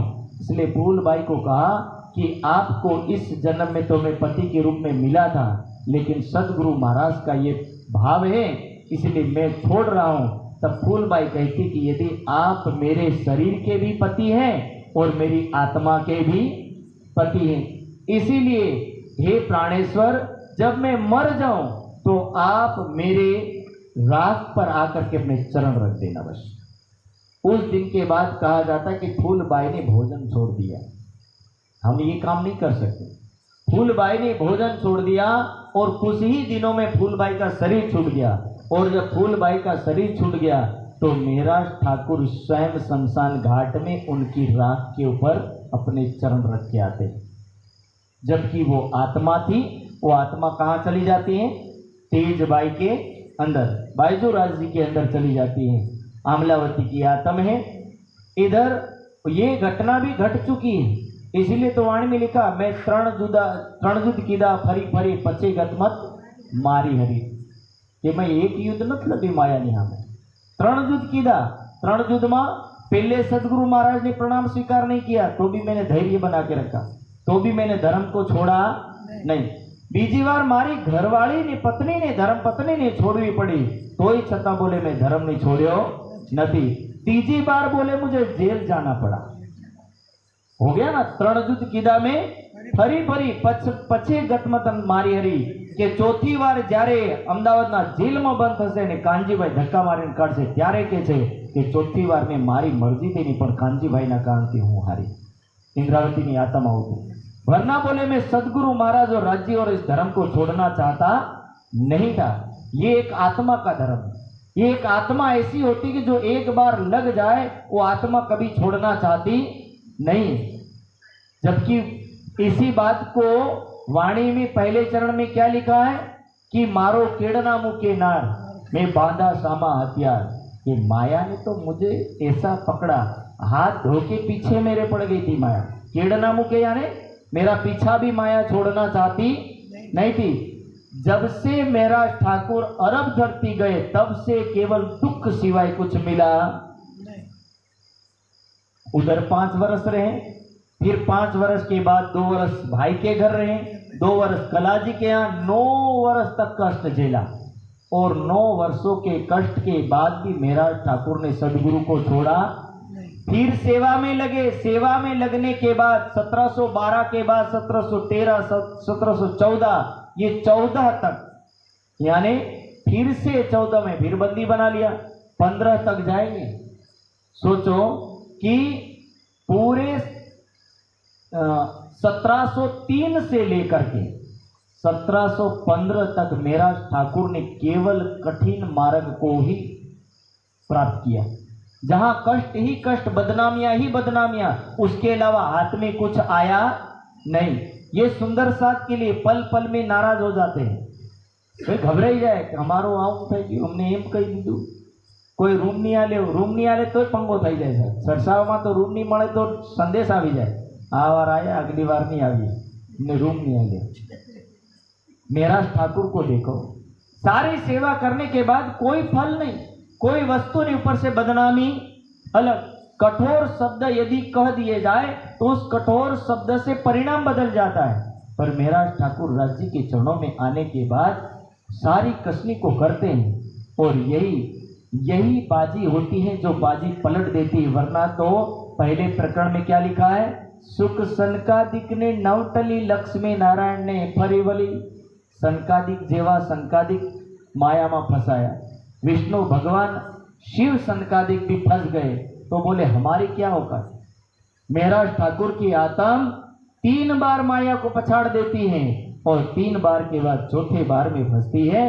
तो यही है प्रबोधपुरी में ने जाए हफ्सा लिखा, इत तहां विचार करने लगे थे इस्लाम के काम पर कि हमने तो ऐसी कोई भूल नहीं की, फिर आखिर हमें ऐसा क्यों किया गया।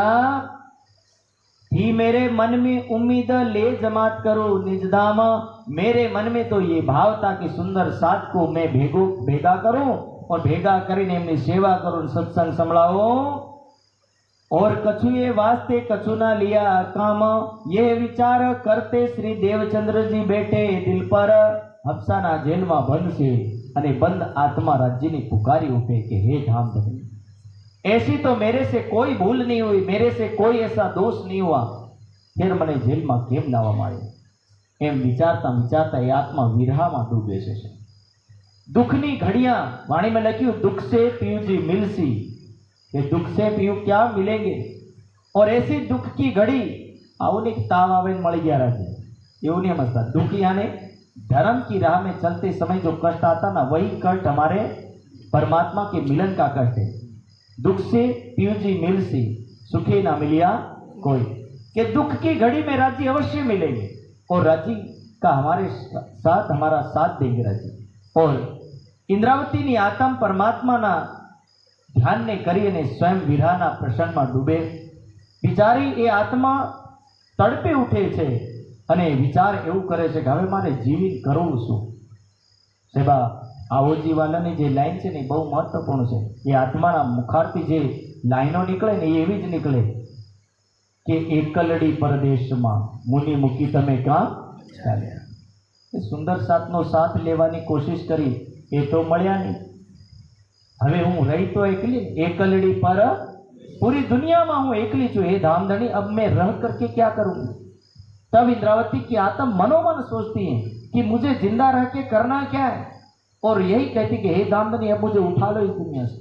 और ये उठाने की बात आई तब इसमें कलश में लिखा है, जब आ सुखी अंग में तब श्वास भी छोड़ो संग, कि हवे एवं लागे मारे प्राण छोड़ देवो जोईए। અને ઇન્દ્રાવતીની આત્મ મેરાજ ઠાકુર એમના પ્રાણને છોડવા માટે શરીરનું ભોજન બધું છોડી દીધું। કલશની વાણીને કટરુતીની વાણીમાં લખ્યું કે આખું શરીર કેવલ હડ્ડીઓનો ઢાંચા થઈ ગયું, એટલે ખાલી હાડકા દેખાય, શરીરમાં માંસ મજ્જા તો બધું ખતમ થઈ ગયું, એકદમ હાડકા શરીરના દેખાતા થઈ ગયા, અને નારિયેળનું જેમ શીર થઈ ગયું હોય એવું શરીર। जब आ सुखी अंग में श्वास भी छोड़्यो संग, के एवो पण एक दिवस टाइम आयो कि जे टाइम में श्वास निकली गयो लाग्यो, शरीर छूटी गयो लाग्यो, श्वास भी छोड़्यो संग, संग एटले श्वास एनो प्राण निकली गयो लाग्यो। तब तुम पर्दा टाल के अंतिम घड़ी हती कि आज मारो अंतिम दिवस छे अने आजे हूँ मरी जाय एवुं लाग्युं, त्यारे अंतिम दिवस में प्राण तो निकली गयो तो तब तुम पर्दा टाल के तब राज्य ने एंट्री मारी है। बोलो श्री प्राणनाथ। गजब की बात यह है कि एक व्यक्ति शरीर छोड़ने को तैयार है, राज्य एंट्री ले रहे हैं। क्या करें, यह विचार करते श्री देवचंद्र जी बैठे दिल पर। सौथी पहला सदगुरु महाराज नु दर्शन थयुं। सदगुरु महाराज अफसाना जेल में दर्शन आपे, थोर एकांत करके दिल हुआ विचार पर। ते सदगुरु महाराज पछी धीरे धीरे ब्रजनु दर्शन थयुं, रासनु दर्शन थयुं, पछी धीरे धीरे परम धामनु दर्शन थयुं। यहाँ इंद्रावती पाछा सवाल उभा कर दे साहेब, पोते प्रगट पधार्या छो, आड़ा देवो छो ब्रजनी रास। सोचो, जो शरीर छोड़ने को तैयार है, राज्य मिल गए, फिर सवाल खड़ा कर दिया, भाई खुद पधारे तो फिर ब्रज और रास वाले स्वरूप में क्यों दर्शन दे रहे? पोते प्रगट पधार्या छो, आड़ा देवसो ब्रजने रास, इंद्रावती सो अंतर का कीधु मने तेनो जेवो जवाब। ये भाई जब खुद पधार्या छो तो ब्रजना रूप में दर्शन देवानी कई जरूरत पड़ी? रासना रूप में दर्शन देवानी क्या जरूरत पड़ी? जे हे सत्य बताओ ने, आप गोल गोल क्यों घुमा रहे हो? कभी सदगुरु महाराज के रूप में दर्शन दे रहे हो, कभी रास के रूप में दर्शन दे रहे हो, कभी ब्रज के रूप में दर्शन दे रहे हो। कह दो ना मैं परम धाम वाला हूं, गोल गोल घुमाने की जरूरत नहीं है। तो यही बात उनको कहते हैं राज्य से, और राज्य को कहते कि हे राज्य महाराज, जैसे कोई व्यक्ति ने हाथ में कंगन पहना हो ना, अगली चौपाई में लिखा है कि जैसे कोई हाथ में कंगन पहना हो, वो सीधा देख सकता है कि मैंने कंगन पहना हो, सुंदर कंगन पहना हो, फिर उसको कांच में ले जा करके इसे दिखा करके थोड़ी कहेगा मैंने कंगन पहना है। दे पहना है तो हाथ में सीधा दिख रहा है, टेढ़ा मेढ़ा देखने की जरूरत। अब आप मुझे गोल गोल घुमाने की अपेक्षा सीधा परम धाम दिखाओ ना, ब्रज में क्यों घुमा रहे?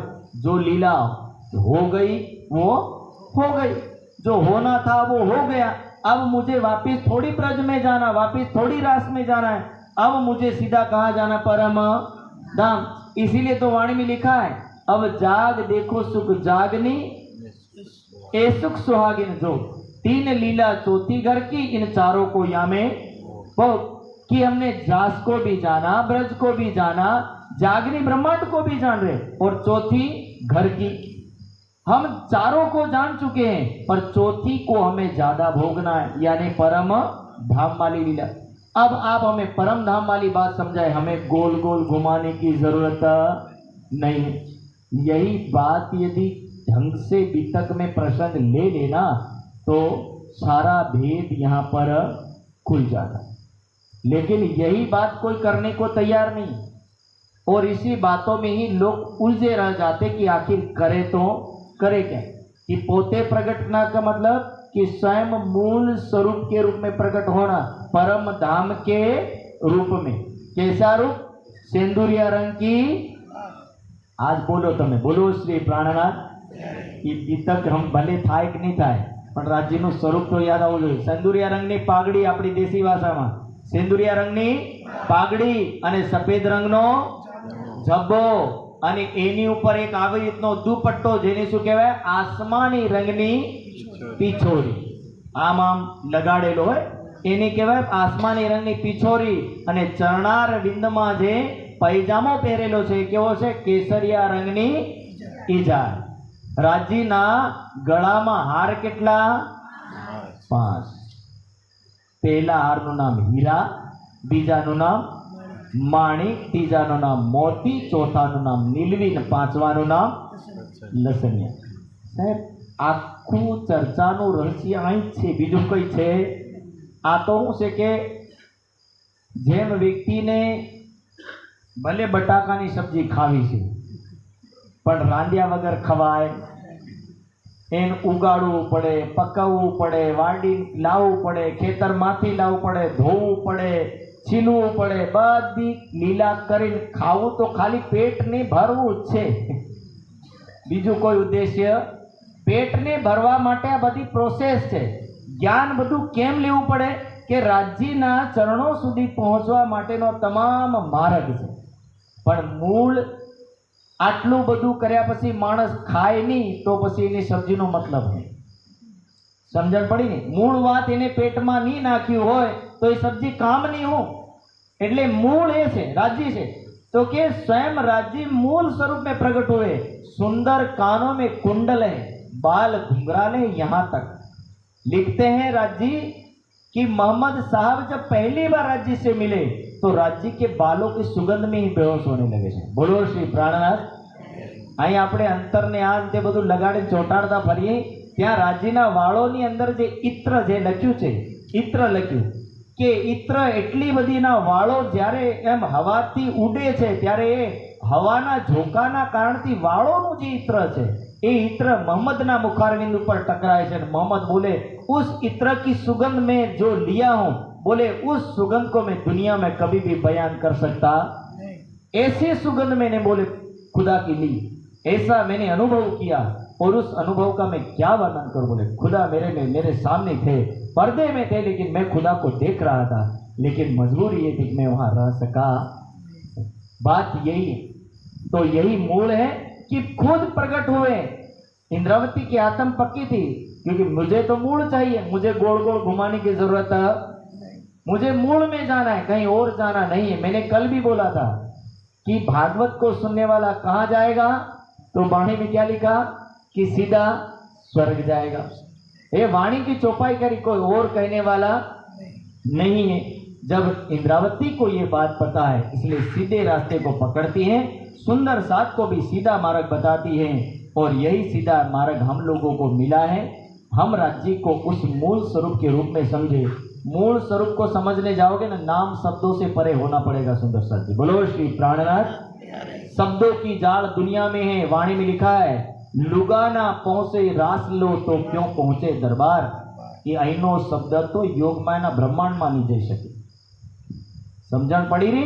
આપણા દુનિયાના શબ્દ યોગમાયના બ્રહ્માંડમાં નહીં જઈ શકે, તો પરમધામા શબ્દ કઈ રીતે જવાના? આ શબ્દ તો આપણને સમજાવવા માટે છે કે શબ્દ કેવો। માન લો દુકાન ઉપર ગયા, ગોળ જોઈએ એમ કે, તો ગોળ શબ્દ તો બોલવો પડે, પણ ઘરે લઈ આવ્યા ને ઘરે લાવી આપણે ગોળ સામે રાખ્યો હોય, આપણે એના ગોળને ખાઈ ગોળ ગોળ કહેતા કહેતા થોડી ખાઈ ગઈ। એ શબ્દ છોડ દેવાય। એ શબ્દને છોડીને એનો અનુભવ આનંદ લેવો પડે। એટલે પરમાત્મા એવી વસ્તુ છે કે એ વસ્તુને છોડીને જ્યારે આપણે એમાં ડૂબીએ ને, ત્યારે એની અંદર જ્યારે અરસપરસ થઈએ ત્યારે એનો આનંદ મળે, બાકી એનો આનंद મળી શકે। ये दुनिया है, हम सब आत्माएं इस दुनिया में आई, हम सब आत्माएं अलग अलग रूप में दिख रही। वास्तव में हम राज्य के अंग हैं। परम धाम में हम एक अरस परस हैं, पर इतना है कि दुनिया में कोई आया तो अपने आप को यहाँ का मान रहा है। पर राज्य कह रहे कि ना तो तुम यहाँ के हो और ना ये शरीर वाले हो। शरीर के अंदर बैठी आत्मा है वो मेरी है, और वही परम धाम का रस है। और अरस परस करने के लिए स्वामी जी एक उदाहरण देते हैं, बहुत सुंदर उदाहरण देते हैं इस विषय को लेकर के, कि यदि कोई नमकनो ढेलो, नमकनो टुकड़ो एवं विचारे कि हूँ समुद्रमा कूदी अने समुद्रनो माप लीलू, तो बोले नाप लेवाय। ये अंदर जाने गળી જાય, પણ એનો નાપ અને એનો બધું સર્વે કરી શકે, એનો સરવાળો નહીં કરી શકે। એવી રીતે એક આત્મા જ્યારે પરમાત્માના ધ્યાનમાં એના ભક્તિમાં ડૂબે ત્યારે એ આત્મા પરમાત્માની અંદર સમાહિત થઈ જાય, પછી એને નામ જાપ કશું જાપ રહેતો નથી। આ તો મનને એકાગ્ર કરવા માટે, માણસની બુદ્ધિની અનુસાર સમજણ પડે એના માટે આ વસ્તુ કરવામાં આવી। બાકી સાહેબ હકીકત તો શબ્દથી પરે વસ્તુ છે। એટલે કહ્યું શબ્દાતીત है, पिया शब्दातीत है, अक्षरातीत है। आ शब्द अक्षरातीत शब्दातीत એટલે શબ્દોથી પરે, અક્ષરોથી પરે। આ બધું કેમ કહેવામાં આવ્યું? પુરાણ સંગીતામાં લખ્યું છે, પ્રણવાક્ષર માત્રમ हि તન્ન જાની ભૂમને અમાત્રમ શબ્દ રહિતમ स्वरनाथ बिंदुता स्वरनाथ कलातीतम, कि जो स्वरों परे, बिंदुओं परे, अमात्रम शब्द रहितम बिंदुनाथ कलातीतम, के शब्दों में नहीं, वर्णों में नहीं, ब्रह्माक्षरम उदाहरितम, के एने अक्षर ब्रह्म कहवाय। जो अक्षर ब्रह्म शब्दों परे होय, बिंदु परे छे, कलाओं परे छे, तो विचार करो परमात्मा एनाथी पण हजी परे छे। એટલે આ વસ્તુ સમજાવે છે કે શબ્દોની જાળ દુનિયા માટે છે। એટલે શબ્દોની જાળમાં જે વ્યક્તિ ડૂબ્યો એ શબ્દોમાં લડતો રહેશે। શબ્દોમાં લડવાવાળા ત્યાંના ત્યાં ઉલઝાઈને રહી જવાના, અને જે શબ્દોથી પરે જઈને ભક્તિના રસમાં ડૂબશે એ ભક્તિમાં ડૂબશે, બાકી બધા ડૂબી શકે નહીં। એટલે શબ્દો की जाळ को छोड़ो। આ તો હું છે કે જેને નહીં સમજણ પડે એ માણસ શબ્દોની લઈને ઊભો થઈ ગયો, મારે આ જ માનવું છે, તમે ગમે તેમ कर लो। હા, જેને જેમ કરવું એ કરે। भाई अड़ियल बुद्धि ने लैन कोई बेसी रहे तो इन्हें वधारे समझावी शकाय नहीं। जो जैसा मान रहा मानो, उसमें ना नहीं है। पर राजी जो समझा रहे, इंद्रावती की आत्म हफ्सा के जेल में पूर्ण खुलासा कर देती है कि पोते प्रगट पधारा छो आड़ा देवोस ने ब्रज ने। अपनी गुजराती भाषा से पोते आने खुद साक्षात तमे पधार्या छो। आड़ा एटले आडू करवू, આને આડું કરવું બ્રજવાળા રૂપને અને રાસવાળા રૂપને. આડા દેવો છો બ્રજ અને રાસ. ઇન્દ્રાવતી શું અંતર કા કીધું? ત્યાં આ બધો ભેદ કેમ? શું પૂછ્યું? આ ભેદ કેમ? કેમ અલગાવ કરો છો? આ બે આડું કેમ આલો છો? મારે આડું ન જોતું, સીધું તમે જે દેખાવ એ देखाड़ो. बोले तब समझावे कि मैं रास में था, ब्रज में था और सीधा परम धाम के रूप में दर्शन दे रहा हूँ. तब मैं तो तब तुम पर्दा टाल के दियो मुहे अपनो अंग. मैं तो अपना दे रही पर तुम ही राख्यो जीव. अब वचन ले रही इंद्रावती क्या था कि हे धामधनी, मैं तो रहना चाहती नहीं हूँ, मैं तो परम धाम आना चाहती हूँ, पर तुम ही राख्यो जीव कि आपके कारण आप ही मुझे जिंदा रख रहे हो, वरना मुझे संसार में रहना नहीं है. बल दे आप खड़ी करी. आप अपना बल दे रहे हो, मेरा बल तो खत्म हो चुका है. मैं दुनिया में नहीं रहना चाहती, मुझे तो परम धाम चाहिए. बल दे आप खड़ी करी. कारज अपने पियो कि हे धामधनी, ये कारज आपका है, कारण आपका है, काम आपका है. मेरा काम केवल आपको पाना है, दुनिया का काम करना मेरा काम नहीं. साहब यही बात है. मांगवा वाला मळे नहीं मांगे ने ढेर मळे छे. बोलो श्री प्राणनाथ वाणी में एटले लख्युं साहेब तेरी साहेबी बारी, कौन उठावे तुझ बिन तेरी, सो सही दई मेरे सिर सारी. हूँ उठावा नहीं मांगती, मने आखो बोझ आप्यो. मैं लेना नहीं चाहती थी पर तो भी दिया. और कारण कारज अपने पियो. बोले आपके काम से मुझे जिंदा रखा है आपने, इसलिए आप जाने आगे जागने का कार्य करना है या नहीं करना है. धामधनी आपकी लीला है, आपको मुबारक. मैं तो केवल अपना सर्वस्व समर्पण कर रही. और वही इंद्रावती की आत्म राज्य को जब इतना कह देती है. अब देख रहे हो ना, पूरा एक प्रेमी की जो लड़ाई होती है, पूरी लड़ाई है, और उस लड़ाई में इंद्रावती की आत्म ने राज्य के साथ बराबर की लड़ाई ले ली है. और अब कहने लगे चर्चा करने वर्णन वाणी स्वरूप. राज्य विराजमान हो गए क्या मेरा ठाकुर ना हृदय में, और चर्चा करने लगे. अब वाणी उतरने लगी. यो करते दिल खुला, बैठे दिल सुंदर रूप अनूप. धीरे धीरे दिलना दरवाजा ની અંદર આ દરવાજા ખુલ્યા અને બેઠે દિલ સુંદર રૂપ અનુપ. સુંદર સ્વરૂપ સ્વયં રાજ્ય મહારાજનું આ દુનિયાની અંદર इंद्रावती अंदर विराजमान થયો. श्री ઠાકુરાनी जी का श्रृंगार पहले हुआ जो ये है. अब श्यामा महारानी जी के श्रृंगार का अवतरण हुआ. क्या है? नीले लाही को चरणिया. चरणिया बोले ना अपने, ये केवा से श्यामा महारानी ना लीला कलर ना. नीली लाही को चरणिया, सेंदुरिया रंग ने साड़ी અને શ્યામ રંગનો બ્લાઉઝ કબજો. અને ગળામાં હાર કેટલા? 7 પ્રકારના હાર છે. પહેલો હાર કયો? કંઠશ્રીનો, એકદમ ગળામાં લાગતો હાર. બીજો રાજીના જે 5 હાર, એવી રીતના 5 હાર હીરા માણિક મોતી નીલવે ને લસણિયા. અને 7વા નંબરનો હાર જે લાંબો ત્યાં સુધીનો એ ચંપકલીનો હાર છે. અને આવી રીતે શ્યામા महारानी श्रृंगार आयो. पीछे राज का श्रृंगार जरूर करने के, और उसके बाद राज्य नो श्रृंगार थयो. तब सब साथ का श्रृंगार किया चाहिए इत. અને ધીરે ધીરે આપણા બધાનો શ્રૃંગાર આવ્યો અલગ અલગ રૂપથી. તો 12,000 બ્રહ્મશિષ્ટીનો પણ શ્રૃંગાર આવ્યો. કछु રાસ की રામતે सात की भी करो रोशन. धीरे धीरे रासनी रामतो પણ અહીંયા થઈ. હફસાના જેલમાં રાસની રામતો થઈ. મંત્રીની પત્નીઓ રાસના જે જેલની અંદર બંધ હતા, એ જેલના દરવાજાથી જે રાસની રામતો થઈ, એ રામતોનો પ્રકાશ જ્યારે એના કાણાઓથી છિદ્રોથી બહાર દેખાયો, ત્યારે એના મંત્રીની પત્નીઓ ગભરાઈ ગઈ કે આ મેરાજ ઠાકુર કોઈ મેરાજ ઠાકુર નથી. એમને लागवा लाग्યું कि आ कोई पार पुरुष है. अरे यहाँ स्वयं कृष्ण लीला करे और मेरे पति ने ला करके बंदी बना दिया. रास की रामते कसु रास की रामते सात की भी करो रोशन. यही सेवा सात जी सुन सुख पावे संयन. दुख मोसो जाता रहा आया अंग में उमंग. राज्य के कारण से आत्मा के अंदर जो दुख था वो दुख तो चला गया, पर परमात्मा की मिलन की घड़ी के कारण से इंद्रावती की आत्म खुश हो गई. रामत भाई सब राज की सुख पायो जो थे संग. साथ में उद्धव ठाकुर और सांवलिया ठाकुर वो भी रास का आनंद लेने लगे. सामलिए बड़े भाई को इत आया ईमान। खटरुति में लिखा काले पत्थर डिग हुए सो भी हुए टुक टुक। कि ये सांवलिया ठाकुर जो अपने भाइयों को कभी मानता ही नहीं था, उसको भी यहाँ परमात्मा की लीला को देख करके आस्था जागृत हुई। मैं मेरे भाई को भाई समझता था, पर मेरा भाई भाई नहीं है। यही सांवलिया ठाकुर, हरिवंश ठाकुर, सबके सब मेरा ठाकुर से तारतम्य लेते हैं और चरणों में आकर के भक्ति करते। सो भी आया इत ईमान, चर्चा सुन इन समय कछुक भई पहचान। उनको भी यहाँ पहचान हो गई। अंजिल किताब इन समय उतरी कही फिरकान।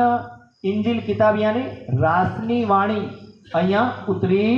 હબસે કે પાતસા પર એ બડા લીખા નિશાન।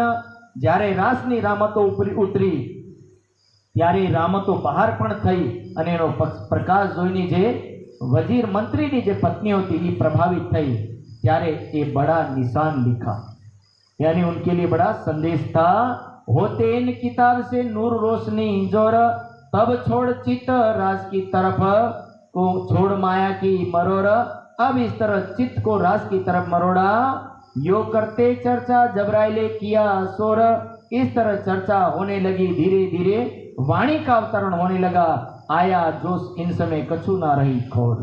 कि जबराइल असराफिल भी विराजमान हो जाते हैं और पानी निकसी मुख से साहिब हफ्सा के जेल में अक्षरातीत अपना ज्ञान देते हैं। और यहाँ पर 100 कलम जंबूर के, कि जंबूर यानी प्रकाश की वाणी, रास की वाणी और प्रकाश की वाणी भी उतरती है। जो जो आए ते उतरी उत्तम बाई लिखी। यूं उत्तम बाई यानी उद्धव ठाकुर। कहाँ लिखी? लिखने की जगह नहीं तो जे दीवालो हती ने दीवालो ऊपर चौपाई लखी नाना अक्षरों। અને આ દિવાલો ઉપર જોઈ અને મંત્રીની ધર્મપત્નીઓએ વિચાર કર્યો કે આ કંઈક તો સેવા કરીએ આપણે, એટલે કાગળિયા જે કહેતા સ્યાહી હતી બધી વસ્તુ લાવીને એમને આપીને ધીરે ધીરે ઉત્તમબાઈએ, કારણ કે જ્યારે રાજજી આવેશ સ્વરૂપમાં આવીને વાણી અવતરિત કરે ને ત્યારે મહેરાજ ઠાકુરને કોઈ ભાન રહેતું નથી। મુક્તિ વાણી તો निकले પણ મહેરાજ ઠાકુરના તનને एकदम समझो कि उसकी लीला ही हटा दी जा रही। अंदर थी राज्यना शब्दों सिवाय મહેરાજ ઠાકુરના शब्द बोल બધું बंद થઈ જાય છે।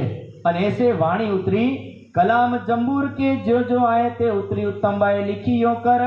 और ऐसे लिखते गए। ये दो ही किताबें उतरी अंजीर और जंबूर।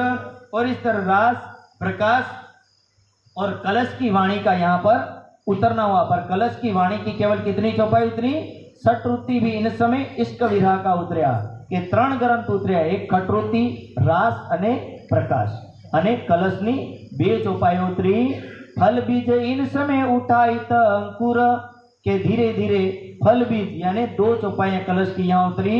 सो तब थे चढ़े दीप में हुआ सूरत में मजकूर। दीप बंदर से जब सूरज जाने लगे तब ये कलश की वाणी का अवतरण हुआ है। बेहद वाणी उतरी दीप बंदर जल में। और बेहद वाणी का कब उतरना लिखा? दीप बंदर के समय में जाते टाइम। यो और रास की रामते हुआ मेरते में विवेक। और मेरते के अंदर रास की रामते हुए वो भी यहाँ पर वर्णित की है। तोरेत यानी कलश की वाणी उतरी बीच सूरत की। कलश की वाणी कहाँ जाते टाइम उतरी? सूरत के अंदर उतरी। ताको कया कलश सनंद अनुपसर बखत। और सनंद ग्रंथ कहाँ उतरा? अनुपसर दिल्ली के पास में जाते टाइम श्री जी साहब जब जाते हैं तब सनंद की वाणी उतरती है। और सनंद की वाणी उतरी तब निजनाम श्री जी साहेब जी वाला तारतम लिखा जाता है। बोलो श्री प्राणनाथ। अब तब तारतम लिखा जाता और तब से ये निजनाम श्री जी साहेब जी वाले तारतम का प्रचलन है। गुजराती भाषा फेर के करी भाषा हिंदुस्तान। सनंद की वाणी अरबी और हिंदुस्तान में उतरी। और केतिक वाणी धनी की रामनगर में भया मूल के रामनगर में भी उतरी। और बानी फिरकान की कई हदीस मोहम्मद अलैहिस्सलाम। और जो वाणी उतरी वो कहाँ पर उतरी? खुलासा वगैरह उतरी वो पन्ना जी के जाते टाइम पन्ना जी में उतरी। जो प्रदक्षिणा निज धाम की सातों स्वरूप श्री हिराज। और जो प्रदक्षिणा परम धाम की और सातों स्वरूप श्री राज। प्रदक्षिणा यानी 7 प्रकार की परिक्रमा का वर्णन और राज्य का 7 स्वरूप का वर्णन। ये कहाँ पर उतरा? पन्ना जी के अंदर यानी रास और श्रृंगार ग्रंथ। रास अरे सागर और श्रृंगार। सागर में 3 बार राज्य का स्वरूप लिखा और श्रृंगार में 4 बार लिखा। इसी तरह कितने हो गए स्वरूप? 7 स्वरूप हो गए। ये सातों स्वरूप श्री राज के 100 सारे पन्ना में ने वास्ते शयन के शुभ काज, एक खिलवत और सागर केतिक बानी और 100 हुए मोमिनो वास्ते मजल परना ठोर। कि ये सारी वाणी पन्ना जी में हुई।